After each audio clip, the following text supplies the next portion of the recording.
বৈষম্য বিরোধী ছাত্র জনতার আন্দোলন ও সরকার পতনের মাস্টারমাইন্ড হিসেবে কে কাজ করেছে তার পরিচয় প্রকাশ করলেন অন্তর্বর্তী সরকারের প্রধান উপদেষ্টা ড. মোহাম্মদ ইউনূস। ২৪ সেপ্টেম্বর জাতিসংঘ সাধারণ পরিষদের ৭৯তম অধিবেশনের ফাঁকে Clinton Global Initiative leader stage অনুষ্ঠানে যোগ দিয়ে ড. ইউনূস তার দীর্ঘদিনের বন্ধু যুক্তরাষ্ট্রের সাবেক প্রেসিডেন্ট বিল ক্লিনটনের সঙ্গে নানা বিষয়ে কথা বলেন। এর ফাঁকে সরকার পতনের মাস্টারমাইন্ড হিসেবে মাহফুজ আলম সহ সফরসঙ্গী ৩ জনকে পরিচয় করিয়ে দেন।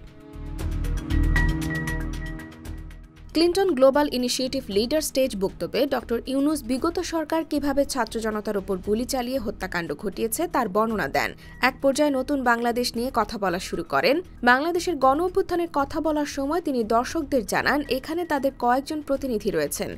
এ সময় তিনি প্রধান উপদেষ্টার বিশেষ সহকারী মাহফুজ আলম সহ ৩ জনকে স্টেজে আসার আহ্বান জানান। অন্য ২ জন হলেন প্রধান উপদেষ্টার ২ সহকারী প্রেস সচিব সুচিস্মিতা তিথি এবং নাইম আলী। এ সময় ড. ইউনূস বলেন, তারা যেভাবে কথা বলেন এমন কথা আমি কখনো শুনিনি। তারা নতুন পৃথিবী, নতুন বাংলাদেশ গড়তে প্রস্তুত। সবাইকে তাদের হেল্প করার অনুরোধ জানান যেন তারা তাদের স্বপ্ন পূরণ করতে পারেন। এ সময় তিনি বিল ক্লিনটনের হাত ধরে বলেন, আপনি আমাদের সঙ্গে আছেন এই স্বপ্ন পূরণে। ড. ইউনূস আরও বলেন, তাদের দেখতে অন্য তরুণদের মতো মনে হলেও যখন তাদের কাজ দেখবেন, বক্তব্য শুনবেন, আপনি অবাক হবেন। তারা সারা দেশ নাড়িয়ে দিয়েছে। তারা তাদের বক্তব্য, ত্যাগ, তাদের কমিটমেন্ট থেকে পিছিয়ে যাননি।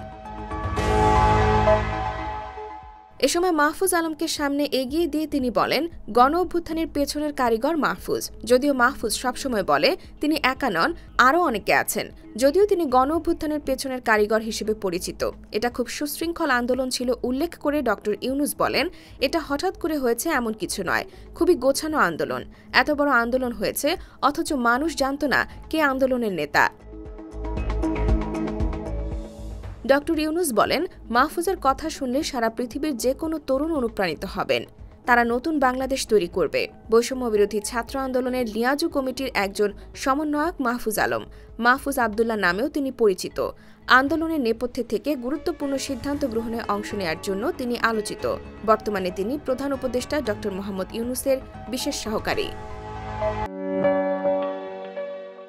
IBTV USA, new York.